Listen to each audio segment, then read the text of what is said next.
അനിയത്തിമാരെ അനിയന്മാരെയൊക്കെ സ്കൂളിൽ കൊണ്ടുവിടണം. ചേട്ടായിയുടെ കൂട്ടുകാരൊക്കെ ഇങ്ങനെ സ്കൂളിലൊക്കെ കൊണ്ടുവിടണമെന്നൊക്കെ കണ്ടും പറഞ്ഞും കേട്ടും എൻ്റെ ചേട്ടായിക്ക് ഒരു ആഗ്രഹം. കുഴി മടിച്ചിയിൽ നിന്നും ഇന്നത്തെ ഒരു അധ്യാപികയിലേക്ക് ഞാൻ വന്നത് ഇങ്ങനെയുള്ള കുറേ സമയം കൊണ്ടാണ് കേട്ടോ.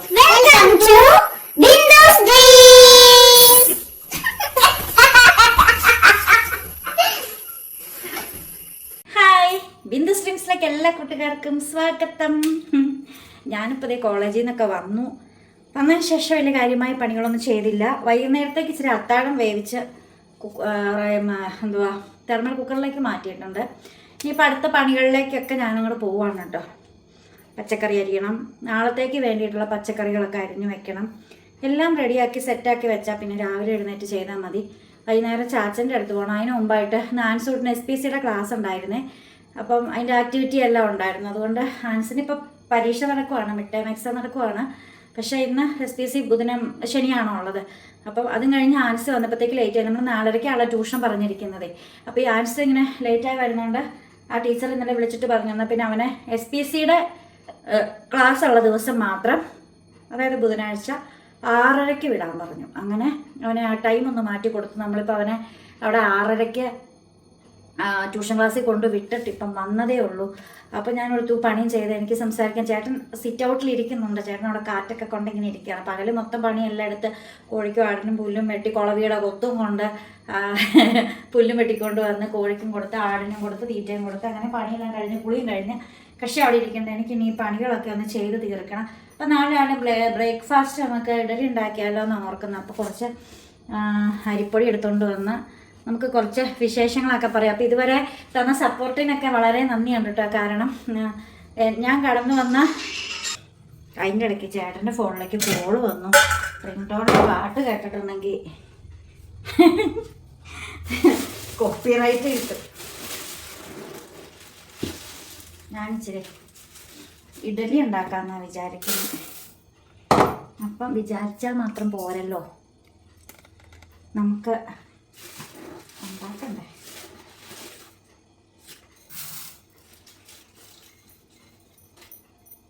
പച്ചരി വാങ്ങണം. പച്ചരി തീരാതെ റേഷൻ കടയിൽ നിന്ന് കിട്ടിയ പച്ചരിയാണ്.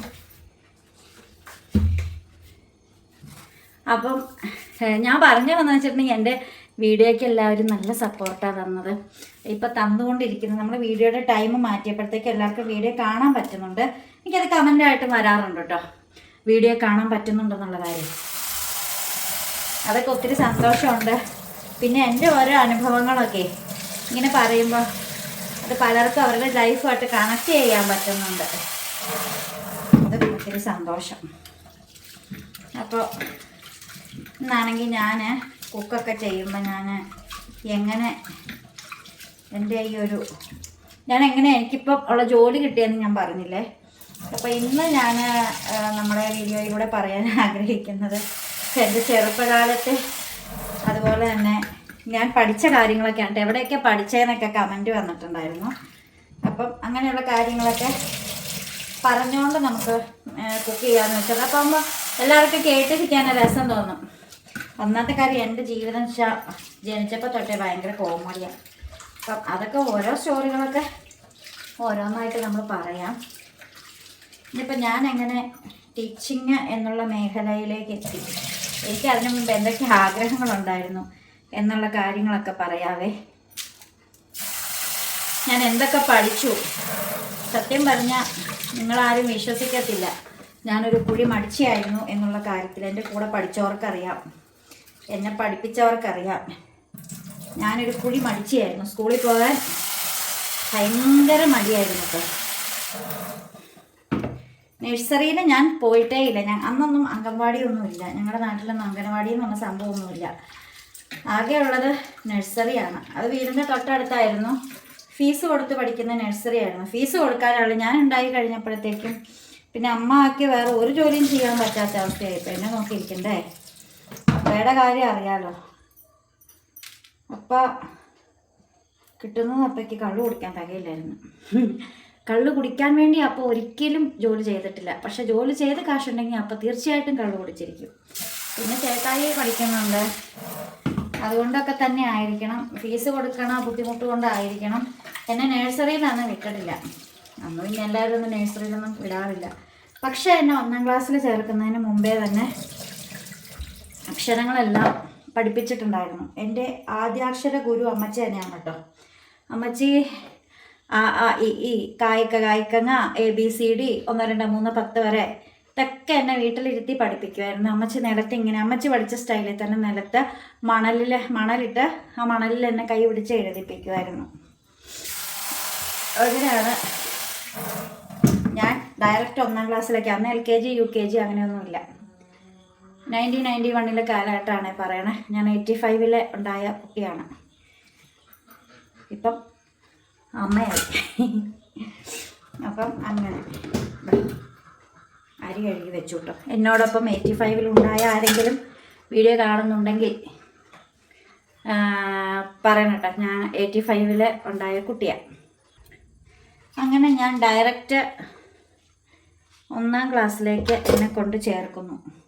ഒരു പറമ്പ് അപ്പുറത്താട്ടോ സ്കൂള്. എൻ്റെ വീട് കഴിഞ്ഞ് ഒരു പറമ്പ് അപ്പുറത്താണ്. വീട്ടിൽ നോക്കിയാൽ സ്കൂളിൽ പിള്ളേരൊക്കെ ഓടി നടക്കുന്നതൊക്കെ കാണാൻ പറ്റും. അത്ര അടുത്തായിരുന്നു സ്കൂള്. നഴ്സറിയിൽ പക്ഷേ നഴ്സറിയിൽ പോയിട്ടില്ല. വീടിൻ്റെ തൊട്ട് ചേർന്നാണ് നഴ്സറി. എങ്കിലും നഴ്സറിയിൽ പോകാൻ പറ്റിയിട്ടില്ലെങ്കിലും നഴ്സറി ടീച്ചറുമായിട്ട് ഭയങ്കര ആത്മബന്ധമായിരുന്നു. ടീച്ചറിൻ്റെ വീട്ടിലൊക്കെ പോയിട്ടുണ്ട്. ചന്ദ്രിക എന്ന് പറയുന്ന ടീച്ചറായിരുന്നു കേട്ടോ. അതിലേക്കൊക്കെ വരാം. അങ്ങനെ ഞാൻ 1ാം ക്ലാസ്സിൽ എന്നെ കൊണ്ട് സ്കൂളിൽ ചേർക്കുന്നു. ഞാൻ എന്ത് ചെയ്താ വീട്ടിൽ അമ്മച്ചീനെ ഇരുന്നിട്ടില്ല. അപ്പം ഞാൻ ഭയങ്കര കരച്ചില്, സ്കൂളിൽ ഇരിക്കില്ല, നിന്നങ്ങ് കരയും. അന്ന് പഠിക്കാൻ വന്ന പിള്ളേരെല്ലാം ഭയങ്കര കരച്ചിലുള്ള പിള്ളേർ. കുറേ പിള്ളേർ മാത്രമേ കരയാത്തേ ഉള്ളൂ. ഞാനും ഒരു പ്രിയം എൻ്റെ ക്ലാസ്സിലെ മത്സരിച്ച് കരച്ചില്ലായിരുന്നു 1ാം ക്ലാസ്സിൽ ചെന്ന്. അപ്പം ഈ അനിയന്മാരെയൊക്കെ സ്കൂളിൽ കൊണ്ടുവിടണം, ചേട്ടായിയുടെ കൂട്ടുകാരൊക്കെ ഇങ്ങനെ സ്കൂളിലൊക്കെ കൊണ്ടുവിടണമൊക്കെ കണ്ടും പറഞ്ഞും കേട്ടും എൻ്റെ ചേട്ടായിക്കൊരു ആഗ്രഹം തോന്നി. എൻ്റെ മൂത്തത് എനിക്കൊരു ബ്രദറാണ്. ഞങ്ങൾ തമ്മിൽ 9 വയസ്സിൻ്റെ വ്യത്യാസമുണ്ട് കേട്ടോ. അപ്പം ഞങ്ങൾ ഇപ്പോഴില്ല, മരിച്ചുപോയി. 2020 മരിച്ചത്. ഈ ഒക്ടോബർ വരുമ്പോൾ 6 വർഷമാകും. എത്ര പെട്ടെന്ന് വർഷങ്ങളൊക്കെ പോകുന്നു. അപ്പോൾ ചേട്ടായിക്ക് അങ്ങനെ ഒരു മോഹം, എന്നെ ഒന്ന് സ്കൂളിൽ കൊണ്ടുവിടണമെന്ന്. ഒറ്റ തവണയാണ് കൊണ്ടുവിട്ടുള്ളൂ, പിന്നെ കൊണ്ടുവിട്ടിട്ടില്ല. അങ്ങനെ എൻ്റെ ചേട്ടായി എന്നെ 1ാം ക്ലാസ്സിൽ കൊണ്ടുവിട്ടു. ചേട്ടായിയുടെ കൈയും പിടിച്ചെന്ന് ഞാൻ കരയുന്നത് എനിക്കിപ്പോഴും ഓർമ്മയുണ്ട് കേട്ടോ. കൈ പിടിച്ചെന്നാണ് ഇങ്ങനെ നോക്കിക്കൊണ്ട് നിന്ന് വെള്ളോ വെള്ളമോ എന്ന് പറഞ്ഞുകൊണ്ടൊന്ന് കരഞ്ഞു. ചേട്ടായി ഇങ്ങനെ ചിരിച്ചോണ്ട് നിൽക്കുക, എന്ത് ചെയ്യുമെന്ന് അറിയാൻ പാടില്ല. അതായത് 14 വയസ്സൊക്കെ അല്ലേ ചേട്ടായിക്കെന്ന്. എനിക്ക് 5 വയസ്സ്, ചേട്ടായിക്ക് 14 വയസ്സ്. അത്ര വ്യത്യാസമല്ലേ ഉള്ളൂ. 14 വയസ്സുള്ള ഒരു കൊച്ചെന്ന് പറയുമ്പോൾ ആൻസൂട്ടറിൻ്റെ പ്രായമാണെന്ന് ഓർക്കണം ചേട്ടായിക്ക്.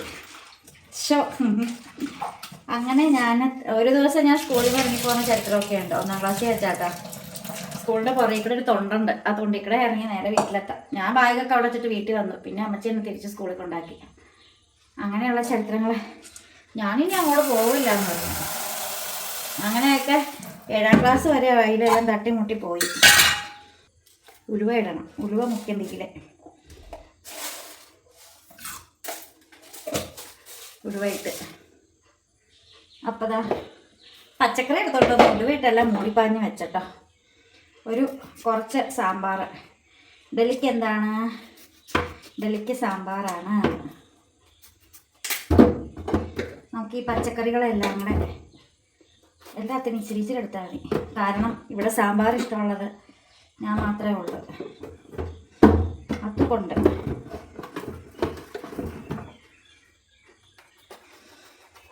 അങ്ങനെ 1ാം ക്ലാസ് എന്ന കടമ്പ ഞാൻ എങ്ങനെയൊക്കെയോ. ഒന്നാമത്തെ കാര്യം എന്ന് വെച്ചിട്ടുണ്ടെങ്കിൽ എനിക്ക് വലിയ ബെസ്റ്റ് ഫ്രണ്ട്സൊന്നും ഇല്ലായിരുന്നു. പിന്നെ അവിടെ വെച്ച് 7 വരെയെന്ന് വെച്ചാൽ ഒരു മഞ്ജു തങ്കച്ചൻ ഉണ്ടായിരുന്നു കേട്ടോ. അവളായിരുന്നു എൻ്റെ ഫ്രണ്ട്. ഇതിനെ തിരിച്ച് അവിടെ കൊണ്ട് വെച്ചിട്ട് വരാം. ഇതേ അങ്ങനെ ഞാൻ 7ാം ക്ലാസ് വരെ അവിടെ പൂർത്തിയാക്കി. 8ാം ക്ലാസ്സിലേക്ക് നേരെ കഷ്ടിമുഷ്ടി. ഞാനൊരു ആവറേജ് സ്റ്റുഡൻ്റ് ആയിരുന്നു. ആദ്യമൊക്കെ നന്നായിട്ട് പഠിക്കുമെങ്കിലും എങ്ങനെയൊക്കെയോ ഞാനങ്ങ് ഉഴപ്പി. വീട്ടിലെ സാഹചര്യങ്ങളൊക്കെ കൊണ്ടായിരിക്കാമെന്ന് ഞാനിപ്പോൾ വിശ്വസിക്കുകയാണ്. കാരണം അപ്പം അങ്ങനെയാണ് സമാധാനപരമായ അന്തരീക്ഷം എന്നൊന്നും പറയാനൊന്നും ഇല്ല. പക്ഷേ എനിക്ക് എൻ്റെ കുട്ടിക്കാലം വളരെ ഇഷ്ടമായിരുന്നു. കുട്ടിക്കാലത്ത് ഒരുപാട് കൂട്ടുകാരുണ്ടായിരുന്നു. അവരിലേക്കൊക്കെ ഞാനൊരു ദിവസം വരാം, വേറൊരു വീഡിയോയിൽ വരാം. ഇന്ന് ഞാൻ എങ്ങനെ B.Ed വരെ കടമ്പകൾ താണ്ടി കടന്നു എന്നുള്ള കാര്യം പറയാനുള്ള വീഡിയോ ആണ് കേട്ടോ. അങ്ങനെ ഞാൻ 8ാം ക്ലാസ്സിലേക്ക് പോവുകയാണ്. അപ്പോൾ പണ്ടപ്പള്ളി സ്കൂളിൽ നിന്നും 7ാം ക്ലാസ് പാസ്സാവുന്ന കുട്ടികൾ പോകുന്ന 2 സ്കൂളുകളിലേക്കായിരിക്കും. ഒന്ന് ആലപ്പുഴ സ്കൂളിലേക്കും, അത് പള്ളി സ്കൂളാണ്, അതായത് എയ്ഡഡ് സ്കൂളാണ്. പിന്നെ ഒന്ന് പാലക്കാട് സ്കൂളിലേക്ക്. 2 സ്കൂളിലേക്കുള്ള ദൂരമൊക്കെ കറക്റ്റാണ് ഞങ്ങളുടെ നാട്ടിൽ നിന്നും. ഒന്ന് ഞങ്ങളുടെ തന്നെ വില്ലേജിലുള്ള സ്കൂളും ഒന്ന് അടുത്ത വില്ലേജിലുള്ള സ്കൂളും. അതായത് പാലക്കാട് ഗവൺമെൻറ് സ്കൂൾ പണ്ട് ഞാൻ പഠിച്ച പണ്ടപ്പള്ളി സ്കൂളിലേക്ക് കിട്ടേണ്ടതായിരുന്നു ഹൈസ്കൂള്. അത് പക്ഷേ ഞങ്ങൾക്ക് സ്ഥല സൗകര്യം ഇല്ലാത്തതുകൊണ്ട് പാലക്കുഴയിലേക്ക് പോയി. അതുകൊണ്ട് പണ്ടപ്പള്ളി സ്കൂളിലെ യൂണിഫോം തന്നെ ആയിരിക്കണം. പാലക്കാട് സ്കൂളിൽ നിന്നൊരു നിബന്ധന ഉള്ളത് കൊണ്ട് അന്നത്തെ കാലത്ത് ഞങ്ങളുടെ യൂണിഫോം തന്നെയായിരുന്നു പാലക്കാട്. ഞാൻ ഹൈസ്കൂളിലേക്ക് പോയ സ്കൂളും, ഞാൻ ഹൈസ്കൂളിലേക്ക് പോയത് മറ്റേ സ്കൂളിലേക്കാണ്, ഗവൺമെൻറ് സ്കൂളിലേക്കാണ്. മറ്റേത് സിസ്റ്റേഴ്സിൻ്റെ സ്കൂളാണ്. അവിടെ ഇച്ചിരി സ്ട്രിക്റ്റ് ആണെന്നൊക്കെ അറിഞ്ഞപ്പോൾ എൻ്റെ കച്ചറക്കളിയൊന്നും അവിടെ നടക്കൂല. പിന്നെ എൻ്റെ ചേട്ടായി പഠിച്ചതൊക്കെ അവിടെ പാലക്കാട് സ്കൂളിലാണ് പഠിച്ചത്. അപ്പോൾ അതൊക്കെ വെച്ചിട്ട് എന്നെയും കൊണ്ടുപോയി അവിടെ ചേർത്തത്. അങ്ങനെ 8ാം ക്ലാസ്സിലേക്ക് പോയി. പ്രശസ്തനായ കവി S. ജോസഫ് ആയിരുന്നു 8ാം ക്ലാസ്സിലെ എൻ്റെ ക്ലാസ് ടീച്ചർ. ജോസഫ് സെബാസ്റ്റ്യൻ എന്നാണ് സാറിൻ്റെ പേര്. സാറ് മഹാരാജാസ് കോളേജിൽ നിന്നാണ് കേട്ടോ, റിട്ടയർഡൊക്കെ ആവുന്നതിന് ശേഷം. അപ്പോൾ സാറിൻ്റെ വളരെ ചെറുപ്പമായ കാലഘട്ടത്തിൽ സാറിൻ്റെ ക്ലാസ് ടീച്ചറായിരുന്നു. സാറ് എൻ്റെ ക്ലാസ് ടീച്ചറായിരുന്നു. അപ്പം അങ്ങനെ സാറിൻ്റെ ക്ലാസ്സിലിരുന്ന് പഠിക്കാനൊക്കെ പറ്റി. അപ്പോൾ അവിടെ നിന്നുമാണ് എൻ്റെ കലാപരമായ കഴിവുകളെല്ലാം പുറത്ത് ചാടുന്നത്. അവിടെ പോയി തിരുവാതിര, ഒപ്പന, നാടകം എന്ന് വേണ്ട എല്ലാ കളികൾക്കും കൂടുമായിരുന്നു. ഒത്തിരി ഫ്രണ്ട്സിനെ എനിക്ക് അവിടെ നിന്ന് കിട്ടി. നേരത്തെ പഠിച്ച എൻ്റെ 7ാം ക്ലാസ് വരെ പഠിച്ച UP സ്കൂളിലെ പഠിച്ച കുട്ടികളും അവിടെ ക്ലാസ്മേറ്റ്സ് ആയിട്ടുണ്ടായിരുന്നു, അല്ലാത്ത കുട്ടികളുണ്ടായിരുന്നു. പിന്നെ എനിക്കൊരു നല്ലൊരു ഫ്രണ്ട് ഉണ്ടായിരുന്നു, ആശ എന്നും പറഞ്ഞ്. അവൾ 4ാം ക്ലാസ്സിൽ നിന്ന് ആ സ്കൂളിലേക്ക് പോയി. അവളെയും എനിക്ക് ആ ക്ലാസ്സിൽ ചെന്നപ്പോൾ വീണ്ടും തിരിച്ചു കിട്ടി. അങ്ങനെ ഭയങ്കരമായ സന്തോഷത്തോടു കൂടി കടന്നുപോയ കുറേ നാളുകൾ. എന്നാലും എനിക്ക് സ്കൂളിൽ പോകാനൊക്കെ മടിയായിരുന്നു. ഈ ഡാൻസിനും പാട്ടിനൊക്കെ കൂടുമെന്നല്ലാതെ പഠനത്തിൽ എനിക്ക് ഭയങ്കര മടിയായിരുന്നു കേട്ടോ. പഠിക്കാൻ എന്ത് ചെയ്താൽ ഞാൻ പഠിക്കത്തില്ലായിരുന്നു. അങ്ങനെ എങ്ങനെയൊക്കെയോ അങ്ങനെ SSLC പാസ്സായി. അതിൻ്റെ ഇടയ്ക്ക് ഞാൻ എഴുതുകയൊക്കെ ചെയ്യുമായിരുന്നു. ഞാൻ നന്നായിട്ട് എഴുതുമായിരുന്നു. എനിക്ക് അവിടെ നിന്ന് ഒത്തിരി ആരാധകരെയൊക്കെ കിട്ടിയിട്ടുണ്ട്. എൻ്റെ വായനക്കാരെ കിട്ടിയിട്ടുണ്ട്. പടം വരയ്ക്കുമായിരുന്നു. അങ്ങനെയൊക്കെ നടക്കാനൊക്കെ എനിക്ക് ഭയങ്കര ഇഷ്ടം. പക്ഷെ പഠിക്കാൻ മാത്രം നോ രക്ഷ. എന്നെ പഠിപ്പിക്കാനായിട്ട് പിന്നെ വീട്ടിലിരുത്തി അങ്ങനെ വായിപ്പിച്ച് പഠിപ്പിക്കാനോ അല്ലെങ്കിൽ ട്യൂഷന് വിടാനുള്ള സാമ്പത്തികമൊന്നും എനിക്കൊന്നും ഉണ്ടായിരുന്നില്ല. അമ്മച്ചി ട്യൂഷന് പൊക്കോളാനൊക്കെ പറഞ്ഞെങ്കിലും വീട്ടിലെ അവസ്ഥയും ഒക്കെ ഓർത്തിട്ടാണെങ്കിലും ഞാൻ പിന്നെ അതിന് അത് പഠിക്കാൻ മടി, ഇനി ട്യൂഷൻ ക്ലാസ്സിലും കൂടെ പോയിരുന്ന് പഠിക്കണല്ലോ എന്ന് ഓർത്ത് അവസാനം ഞാൻ 9ൽ പഠിച്ചപ്പോൾ ട്യൂഷന് പോയി ചോദിച്ചു. ഞാനും എൻ്റെ ഒരു കൂട്ടുകാരി സൗമ്യ എൻ്റെ ബെസ്റ്റ് ഫ്രണ്ടാണ് കേട്ടോ ഇപ്പോഴും. 9ൽ പഠിച്ചപ്പോൾ പോയി ചോദിക്കാൻ ചെന്നപ്പോൾ അവിടെ ട്യൂഷൻ സാർ ചട്ടപ്പെടാന്ന് പറഞ്ഞ് അടിയോടടിയാണ്. അത് കണ്ടു ഞാൻ പോയില്ല, അവൾ ട്യൂഷന് പോയി, ഞാൻ വീട്ടിൽ പോന്നു. അങ്ങനെയുള്ള കാര്യങ്ങളൊക്കെ ഉണ്ടായിട്ടുണ്ട് എൻ്റെ ജീവിതത്തിൽ. അങ്ങനെ ഞാൻ ഹൈസ്കൂള് പഠനം പൂർത്തിയാക്കി. ഞാൻ +2 +1 ആണ്. എന്നാൽ പ്രീ ഡിഗ്രി ഒന്നും ഇല്ല കേട്ടോ. +1 +2ലേക്ക് ചേരുവാണ്. അതും ഞങ്ങളുടെ സ്കൂളിൽ തന്നെ +1 +2 വന്ന് 2ാമത്തെ ബാച്ചാണ്. 2001 ഞങ്ങൾ 2ാമത്തെ ബാച്ചാണ്. കൊമേഴ്സിൽ എനിക്ക് അവിടെ കിട്ടി. Computer science, biology science, commerce, humanities ഇല്ല. ഉണ്ടെങ്കിൽ ഞാൻ അതേ എടുക്കത്തുള്ളൂ. ഞാൻ ഏറ്റവും ലോ ക്ലാസ് അവിടെ നോക്കി കിടക്കുന്ന വ്യക്തിയായിരുന്നു. പഠിക്കാനുള്ള ബുദ്ധിമുട്ട് തന്നെയാണ് കേട്ടോ കാരണം. അങ്ങനെ കൊമേഴ്സിൽ കിട്ടി. കുറച്ചെങ്കിലും സീരിയസ് ആയിട്ട് പഠിച്ചു തുടങ്ങിയത് ഞാൻ +2 കാലഘട്ടം മുതലായിരുന്നു. +2 കാലഘട്ടത്തിൽ എന്ന് വെച്ചാൽ അന്നേരം ഉണ്ടോ ഈ പാട്ടും ഡാൻസും കാര്യങ്ങളും ഒന്നും ഞാൻ വിട്ടിട്ടുണ്ടായിരുന്നില്ല.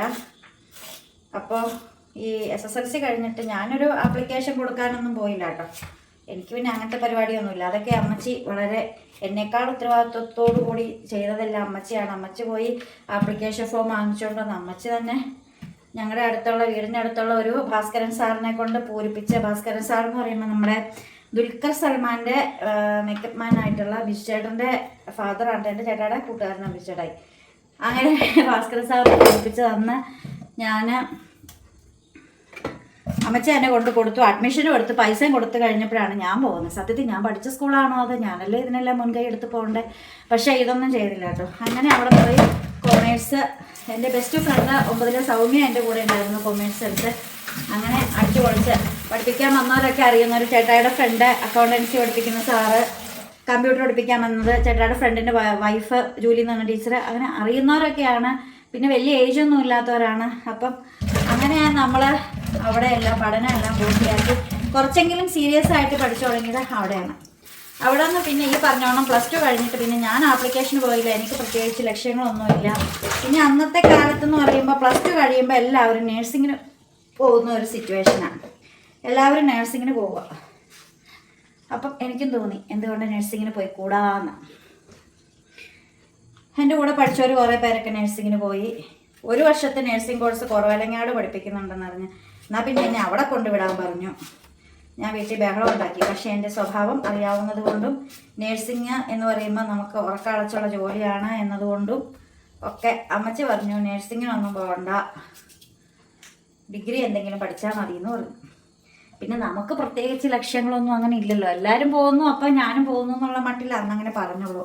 അന്നത്തെ എൻ്റെ ഒരു ബെസ്റ്റ് ഫ്രണ്ട് ഉണ്ടായിരുന്നു ജാസ്മിനും നേഴ്സിങ്ങിന് പോയി. കൊമേഴ്സ് എടുത്തിട്ട് നേഴ്സിംഗ് എന്ന് പറയുമ്പോൾ ജനറൽ നേഴ്സിങ്.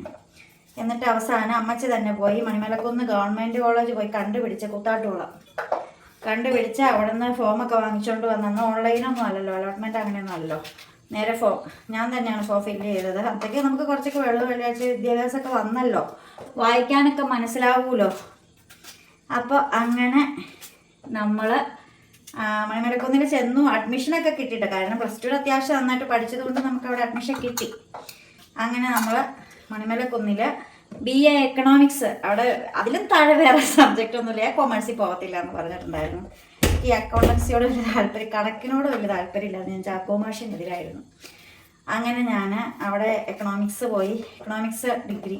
പക്ഷേ ഞാൻ ഡിഗ്രി കാലഘട്ടം വലിയ കാര്യമായിട്ടൊന്നും പഠിച്ചില്ല എന്നതാണ് സത്യം. അവിടെ സ്റ്റേജ് പ്രോഗ്രാം എന്തുണ്ടോ ഡാൻസിനും അങ്ങനെയുള്ളതിനും എല്ലാത്തിനും കൂടും. ആഘോഷിച്ച് തിമിർത്ത് മതിച്ച് നടന്നു 3 വർഷത്തെ കാലഘട്ടം. അടിപൊളിയായിരുന്നു. ഫ്രണ്ട്സ് എന്ന് പറയുമ്പോൾ എൻ്റെ ജീവിതത്തിൽ ഇപ്പോഴുമുള്ള ഫ്രണ്ട്സ് ഡിഗ്രി കാലഘട്ടത്തിലെ ഫ്രണ്ട്സാണ് കേട്ടോ. ഇടയ്ക്കെങ്കിലും കാണാൻ തോന്നുന്നത് പോലും അവരെയാണ്. അങ്ങനെ ആ ഒരു കാലഘട്ടമൊക്കെ നമ്മൾ അടിച്ചു പൊളിച്ച് 3 വർഷം പഠനം കാര്യമായിട്ട് നടത്തിയില്ല. പക്ഷെ എനിക്ക് എക്കണോമിക്സിനോടും വെറുപ്പായി. സത്യത്തിൽ വലിയ ലക്ഷ്യബോധമൊന്നും ഇല്ലാത്തൊരു കുട്ടിയായിരുന്നു. പക്ഷേ അങ്ങനെ എക്കണോമിക്സ് പോയി. ഡിഗ്രി കാലഘട്ടം കഴിഞ്ഞു 2003-2006.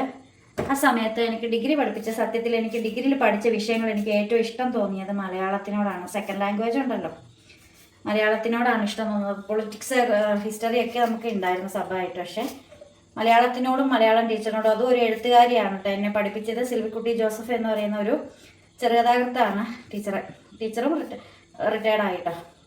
ഞങ്ങളുടെ കോളേജിൽ തന്നെ ടീച്ചർ പ്രിൻസിപ്പാളായിട്ടൊക്കെ വന്നിട്ടാണ് റിട്ടയർഡായത്. അങ്ങനെ സിൽവിക്കുട്ടി ടീച്ചറാണ് മലയാളത്തിലെ എൻ്റെ അധ്യാപിക. അപ്പം അന്ന് പഠിപ്പിച്ചൊരു ജോസഫ് എന്ന് പറഞ്ഞൊരു സാറുണ്ടായിരുന്നു ഞങ്ങൾക്ക് മൈക്രോ എക്കണോമിക്സ്. സാർ എപ്പോഴും പറയുന്ന കാര്യം ഉണ്ടായിരുന്നു, ഗവൺമെൻറ് കോളേജാണ്, ഒരു ആവറേജ് കുടുംബത്തിൽ നിന്ന് വരുന്ന കുട്ടികളാണ് കോളേജിലുള്ളത്. അതുകൊണ്ട് തന്നെ എല്ലാവരും കൂലിപ്പണിക്കാരെയും മാതാപിതാക്കൾ അങ്ങനെ ആവറേജ് ഫാമിലിയൊക്കെ ആയിരിക്കും. അപ്പോൾ സാറ് പറയും, നിങ്ങളെ മാതാപിതാക്കളിൽ നിന്നും വ്യത്യസ്തമായിട്ട് നിങ്ങളുടെ ജീവിതത്തിൻ്റെ നിലവാരം ഒന്ന് ഉയരണമെങ്കിൽ നിങ്ങളുടെ വിദ്യാഭ്യാസം അതൊന്നുകൊണ്ട് മാത്രമേ നിങ്ങൾക്കത് സാധിക്കുമെന്ന് സാർ എപ്പോഴും പറയുന്നത്. അത് സത്യമാണ്. എനിക്ക് എന്തെങ്കിലും വിദ്യാഭ്യാസം എനിക്ക് കിട്ടിയിട്ടുണ്ടെങ്കിൽ അതുകൊണ്ടുള്ള ഉയർച്ച അല്ലാതെ എൻ്റെ ജീവിതത്തിൽ വേറെ പ്രത്യേകിച്ച് ഉയർച്ച നേട്ടങ്ങളൊന്നും എനിക്ക് കിട്ടിയിട്ടില്ല. സത്യമായ കാര്യമാണ്. അന്ന് അതിനെ നമ്മൾ ലാഘവത്തോടെ എടുത്തെങ്കിലും പിന്നീട് ഞാനിപ്പോൾ എൻ്റെ സ്റ്റുഡൻസിനോട് പലരോടും ഞാൻ പറയുന്നൊരു കാര്യമാണ് കേട്ടോ അത്, വിദ്യാഭ്യാസത്തിൻ്റെ മഹത്വത്തെക്കുറിച്ച്. സത്യത്തിൽ നമുക്ക് വിദ്യാഭ്യാസം കൊണ്ട് നമുക്ക് ഒരിക്കലും നഷ്ടപ്പെടാത്തൊരു അസറ്റാണ് നമുക്ക് എഡ്യൂക്കേഷൻ, നമുക്ക് ആ സർട്ടിഫിക്കറ്റ് എന്ന് പറയുന്നത്. അപ്പോൾ എന്താണെങ്കിലും നമ്മൾ അങ്ങനെ ഡിഗ്രി കഴിഞ്ഞു. ഡിഗ്രി കഴിഞ്ഞപ്പോൾ എനിക്ക് എക്കണോമിക്സിനോട് താല്പര്യമില്ലാത്തതുകൊണ്ട് സെക്കൻഡ് ലാംഗ്വേജ് വെച്ചെടുക്കാമെന്ന് വിചാരിച്ചു. അങ്ങനെ സെക്കൻഡ് ലാംഗ്വേജ് വെച്ച് മലയാളം എടുത്തു. PG മലയാളത്തിലാണ് ചെയ്തത്. MG യൂണിവേഴ്സിറ്റിയിലാണ് കേട്ടോ ഞാൻ എല്ലാ യൂണിവേഴ്സിറ്റിയും MGയുടെ കീഴിൽ തന്നെയാണ് ഞാനെല്ലാം പഠിച്ചത്. അങ്ങനെ മലയാളവും പഠിച്ച് കഴിഞ്ഞപ്പോഴാണ് എനിക്ക് ടീച്ചറാകണം എന്നുള്ളൊരാഗ്രഹം വരുന്നത്. അതുവരെ എനിക്ക് പ്രത്യേകിച്ച് ലക്ഷ്യങ്ങളില്ല, മുൻപോട്ട് എന്തെങ്കിലുമൊക്കെ പഠിച്ചു പോകുന്നു. എൻ്റെ ആഗ്രഹപ്രകാരം ഞാൻ പഠിച്ചു തുടങ്ങിയത് PG മുതലാണ്. അങ്ങനെ മലയാളം എടുത്ത് പഠിച്ചു. അതിനുശേഷം എനിക്ക് B.Ed ചെയ്യണമെന്നുണ്ട്. അപ്പോൾ B.Edന് മലയാളം എടുത്ത് പഠിക്കണമെങ്കിൽ എനിക്കൊരു വർഷം വെയിറ്റ് ചെയ്യണം. റിസൾട്ട് വന്ന് പ്രൊഫഷണൽ സർട്ടിഫിക്കറ്റ് എങ്കിലും കൈ കിട്ടണം. അങ്ങനെ സർട്ടിഫിക്കറ്റ് കൈ കിട്ടാൻ വേണ്ടിയിട്ട് ഞാൻ 1 വർഷം വീട്ടിൽ വെയിറ്റ് ചെയ്തിരുന്നു. ആ 1 വർഷമാണ് 2008 ഞാൻ PG പാസ്സായെങ്കിലും 1 വർഷം വെയിറ്റ് ചെയ്തു. ചുമ്മാ ഇരുന്നില്ല, ഞാൻ വീട്ടിൽ ട്യൂഷൻ എടുത്തു. ഒത്തിരി കുട്ടികൾ വരുമായിരുന്നു, അകലെ നിന്നൊക്കെ വരുമായിരുന്നു കേട്ടോ. അങ്ങനെ ആ സമയത്തായിരുന്നു എൻ്റെ ആങ്ങളുടെ വിവാഹവും അവർ വേറെ പോയതൊക്കെ ആ സമയത്തായിരുന്നു. അങ്ങനെ ആ സമയത്ത് അമ്മച്ചിക്ക് നട്ടലിനൊരു ഇഞ്ചക്ഷൻ എടുത്ത് അമ്മച്ചി കിടപ്പായി. അപ്പോൾ ഞാൻ ട്യൂഷൻ എടുത്ത കാശ് കൊണ്ടൊക്കെയാണ് അന്ന് വീട്ടിലേക്കുള്ള സാധനങ്ങൾ വാങ്ങുന്നതും കാര്യങ്ങളും എല്ലാം അതിൽ നിന്നായിരുന്നു ചെയ്തുകൊണ്ടിരുന്നത്. അതിനുശേഷം ഞാൻ 1 വർഷം വീട്ടിൽ ഇരുന്നെങ്കിലും ഞാൻ എൻ്റെ പഠിത്തത്തെ ഞാൻ കളഞ്ഞില്ല. എനിക്ക് BEd ചെയ്യണം എന്നുള്ള ഭയങ്കരമായ ആഗ്രഹമായിരുന്നു. അങ്ങനെ റിസൾട്ടൊക്കെ അറിഞ്ഞ് പ്രൊഫഷണൽ സർട്ടിഫിക്കറ്റ് എല്ലാം വന്ന്, സർട്ടിഫിക്കറ്റ് ഞാൻ പെട്ടെന്ന് കിട്ടുന്ന രീതിയിൽ കാശ് കൂടുതൽ അടച്ചൊക്കെ കിട്ടുമല്ലോ, അങ്ങനെയാണ് ഞാൻ യൂണിവേഴ്സിറ്റി പോയി സർട്ടിഫിക്കറ്റൊക്കെ വാങ്ങിയത്. എന്നിട്ട് ഞാൻ BEdന് അപ്ലൈ ചെയ്തു. അപ്പോൾ മൂവാറ്റുപുഴ കിട്ടണം, മൂവാറ്റുപുഴ ഗവൺമെൻറ് MGU സിറ്റി സെൻറ്ററിൽ കിട്ടണമെന്നായിരുന്നു ആഗ്രഹം. എൻ്റെ വീട് മൂവാറ്റുപുഴ അടുത്തായതുകൊണ്ട്. പക്ഷേ എനിക്ക് ആദ്യം കാർഡ് വന്നത് തൊടുപുഴയിൽ നിന്നായിരുന്നു. അപ്പോൾ ഇനിയിപ്പോൾ മൂവാറ്റുപുഴയിൽ നിന്ന് വന്നില്ലെങ്കിലോ എന്ന് ഓർത്ത് തൊടുപുഴ പോയി വേഗം തന്നെ അഡ്മിഷൻ എടുത്തു, ചേർന്ന് പിറ്റേന്ന് മൂവാറ്റുപുഴയിൽ നിന്ന് കാർഡ് വന്നു. വേണമെങ്കിൽ നമുക്ക് ചേഞ്ച് ചെയ്യാമായിരുന്നു. പിന്നെ ഞാൻ എൻ്റെ പുറകെ പോയില്ല. അങ്ങനെ തൊടുപുഴ പോയിട്ട് BEdന് പഠിച്ചു. BEd പഠിച്ച റിസൾട്ട് വരുന്നതിന് മുമ്പേ തന്നെ കരിങ്കുന്നം സെൻറ്റ് അഗസ്റ്റിൻസ് ഹൈസ്കൂളിൽ ഒരു ടീച്ചറിൻ്റെ ടെമ്പററി വേക്കൻസിയിൽ BEdന് എന്നെ പഠിപ്പിച്ച ബിന്ദു എന്ന് പറഞ്ഞ എൻ്റെ മലയാളം ടീച്ചർ പറഞ്ഞിട്ടാണ് എനിക്ക് അവിടെ ജോലി കിട്ടി. അങ്ങനെ ആ സമയത്തായിരുന്നു കല്യാണമൊക്കെ. കല്യാണം കഴിഞ്ഞ് പിന്നെ ജോലിക്കൊന്നും പോകാൻ പറ്റിയില്ല. പിന്നീട് ആൻസൊക്കെ ഉണ്ടായി കഴിഞ്ഞിട്ടാണ് ഞാനൊരു ഇംഗ്ലീഷ് മീഡിയം സ്കൂളിൽ വർക്ക് ചെയ്തതും. പിന്നെ ഹസ്ബൻഡ് മരിച്ചു കഴിഞ്ഞ് ഞാൻ അല്ലസറിൽ ജോലിക്ക് കയറുന്നതും പിന്നെ ഇപ്പോൾ അവിടെ തുടർന്ന് പോയിക്കൊണ്ടിരിക്കുന്നതും. അപ്പോൾ എൻ്റെ ജീവിതത്തിൽ ഒരു ലക്ഷ്യം വന്നത് ഈ PG മുതലാണ്. അത് ഡിഗ്രി കഴിഞ്ഞപ്പോൾ മുതലാണ് എനിക്ക് എന്തെങ്കിലും ആകണം, എനിക്ക് എന്താകണം എന്നുള്ളൊരാഗ്രഹം. അതുവരെ പല ആഗ്രഹങ്ങളും, ഓരോ സിനിമ കാണുമ്പോൾ ജേർണലിസ്റ്റ് ആകണമെന്ന് തോന്നും, വേറൊരു സിനിമ കാണുമ്പോൾ വക്കീലാകണമെന്ന് തോന്നും, വേറൊരു സിനിമ കാണുമ്പോൾ നർത്തകിയാകണമെന്ന് തോന്നും. അങ്ങനെ ആഗ്രഹങ്ങളൊക്കെ മാറി മറിഞ്ഞ് പിന്നെ ആർട്ടിസ്റ്റ്, ഒരിക്കലും അഭിനയത്തിലേക്കൊന്നും ആഗ്രഹം പോയിട്ടില്ല കേട്ടോ. എനിക്ക് പടം വരയ്ക്കുന്ന ആളാകണം തോന്നും, എന്തൊക്കെയോ മാറ്റങ്ങൾ ജീവിതത്തിൽ കൊണ്ടുവരാൻ തോന്നും. പക്ഷേ ടീച്ചിങ് എന്ന് പറഞ്ഞൊരു പാഷൻ ലൈഫിലേക്ക് കടന്നു വരുന്ന ഒരു പക്ഷേ സിൽവിക്കുട്ടി ടീച്ചറും അതുപോലെ PGക്ക് പഠിപ്പിച്ച വനജ ടീച്ചറും, PGക്ക് പഠിപ്പിച്ച വനജ എന്ന ടീച്ചറുണ്ടായിരുന്നു. ടീച്ചറെ മൂക്ക് കുത്തിയേക്കണാണ്ടാണ് ഞാൻ മൂക്ക് കുത്തുന്നത്. PGക്ക് പഠിക്കുമ്പോഴാണ് ഞാൻ എൻ്റെ മൂക്ക് കുത്തുന്നത്. അപ്പോൾ അങ്ങനെയൊക്കെയായിരുന്നു ഞാൻ എൻ്റെ വിദ്യാഭ്യാസം. അതായത് ഒരു കുഴി മടിച്ചിയിൽ നിന്നും ഇന്നത്തെ ഒരു അധ്യാപികയിലേക്ക് ഞാൻ വന്നത് ഇങ്ങനെയുള്ള കുറേ സമയം കൊണ്ടാണ് കേട്ടോ. ഡിഗ്രി കാലഘട്ടമൊന്നും ഒരിക്കലും ഞാൻ ക്ലാസ് കട്ട് ചെയ്യാനോ അല്ലെങ്കിൽ കോളേജിൽ പോകാതിരിക്കാനോ കഴിഞ്ഞിട്ടില്ല. BEdന് അവസാനമായിട്ട് സ്റ്റേജ് പെർഫോം ചെയ്തത് BEdനൊക്കെ പഠിക്കുമ്പോൾ. BEdന് പഠിക്കുമ്പോൾ ഫുൾ ടൈം സ്റ്റേജിലായിരുന്നു. എപ്പോഴും എല്ലാ പരിപാടിക്കും കയറുമായിരുന്നു, പ്രയറിന് കയറുമായിരുന്നു, അങ്ങനെ എല്ലാത്തിനും, ഡാൻസിനും പാട്ടിനും എന്തിനും നമ്മൾ കയറുമായിരുന്നു. സഭാഗമം മാറ്റം BEdന് പഠിക്കുമ്പോൾ എപ്പോഴും പ്രോഗ്രാം ഉണ്ടായിരുന്നു നമുക്ക്. അപ്പം ഞാൻ ഇങ്ങനെയാണ് ഇന്നത്തെ ഒരു അധ്യാപികയിലേക്ക് എത്തിയത്. അപ്പോൾ നമ്മുടെ സാമ്പാറിനുള്ള കൂട്ട് അരിഞ്ഞു വെച്ചു. അപ്പം നാളത്തേക്കുള്ള മെഴുക്ക് പുരട്ടി റെഡിയായി. വഴുതിനിങ്ങ അരിഞ്ഞു വെച്ചു കേട്ടോ. അപ്പോൾ ഇന്നത്തെ പണികളൊക്കെ കഴിഞ്ഞ്, സത്യത്തിൽ ഞാൻ നിങ്ങളുള്ളത് കൊണ്ടാണ് ഇത്ര പെട്ടെന്ന് ഞാൻ പോലും അറിയാതെ പണികളൊക്കെ കഴിഞ്ഞത്. വഴുതിനിങ്ങ മെഴുക്ക് പുരട്ടി, പിന്നെ എന്താ ഇത് നാളത്തെ ബ്രേക്ക്ഫാസ്റ്റിനുള്ളത് അരച്ചിക്കാനായിട്ട് വെള്ളത്തിലിട്ട് വെച്ചു. പിന്നെ സാമ്പാറിന് അരിഞ്ഞു വെച്ചു. എല്ലാം റെഡി ആയിട്ടുണ്ട് കേട്ടോ. മീൻകറി ഇരിപ്പുണ്ട് നമുക്ക് സെറ്റ്.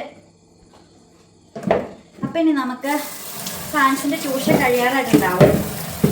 ഇപ്പോൾ വിളിക്കും. അതിന് മുമ്പേ തന്നെ ഞാൻ കുളിച്ച് ഡ്രസ്സൊക്കെ വാങ്ങിയിട്ട് നമുക്ക് ചാച്ചൻ്റെ അടുത്ത് ഇങ്ങോട്ട് പോയിട്ട് 2 ദിവസമായി ചാച്ചൻ്റെ അടുത്ത് പോയിട്ട്. അപ്പോൾ പോയിട്ട് വരാം, കുളിച്ചിട്ട് വരാം. അപ്പം ഞങ്ങളിതേ പോയിട്ട് വന്നു കേട്ടോ.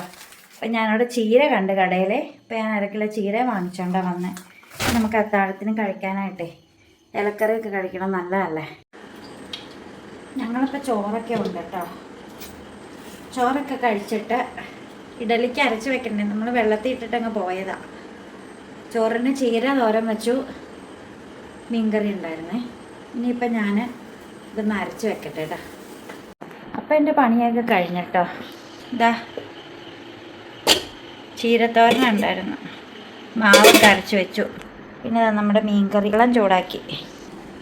കാരണം ഞാനിപ്പോൾ കുറച്ചായിട്ട് ചൂടുവെള്ളം കുടിക്കുന്നത്, കാരണം ജലദോഷം വന്നിട്ട് അങ്ങ് മാറിയില്ലല്ലോ. അതുകൊണ്ട് ഇനിയിപ്പോൾ ഞാൻ കിടക്കാനായിട്ട് പോവുകയാണേ. അടുത്ത പണിയൊക്കെ ഏകദേശം ഒതുക്കി ബാക്കിയുള്ള ചോറിൽ വെള്ളം ഒഴിച്ചിട്ടു. പിന്നെ പൂച്ചയ്ക്ക് അതിനനുസരിച്ച് പാല് ഇവിടെ വെച്ചിട്ടുണ്ടായിരുന്നു, അതപ്പുറത്തേക്ക് മാറ്റി വയ്ക്കാം. അവരൊന്നെ കുടിച്ചോളും. ഈ അടുക്കളയുടെ ഇടയിൽ പിന്നെ നമുക്ക് കുടിക്കാനായിട്ട് എളുപ്പമുണ്ട്. ഭയങ്കര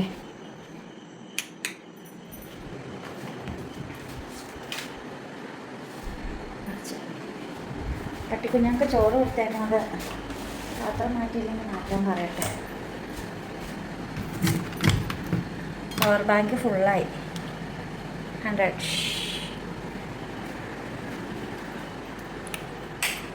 ചേട്ടൻ കിടന്ന് കൂർക്കം കളിച്ച് ഉറങ്ങുക. നമശിവായ എന്ന് പറഞ്ഞാൽ കിടക്കണം. ഹലോ ഹലോ ഇതിന് ഇങ്ങനെ കിടക്കണം. ആ പട്ടിക്കുഞ്ഞുങ്ങൾക്ക് ചോറേ വെച്ച പാത്രം എടുത്ത് മാറ്റിയായിരുന്നോ? ഇതെന്തുവാ ഇത്? ഇതെന്തുവാ ഇത്?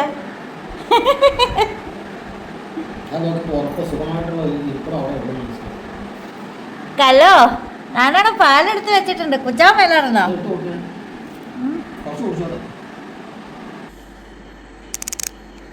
പാല് വെച്ചോ?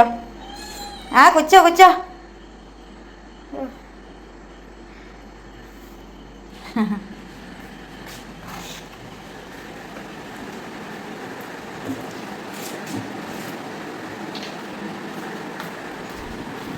അപ്പോൾ ഇത്രയൊക്കെ ഉള്ളൂ നമ്മുടെ വിശേഷങ്ങൾ.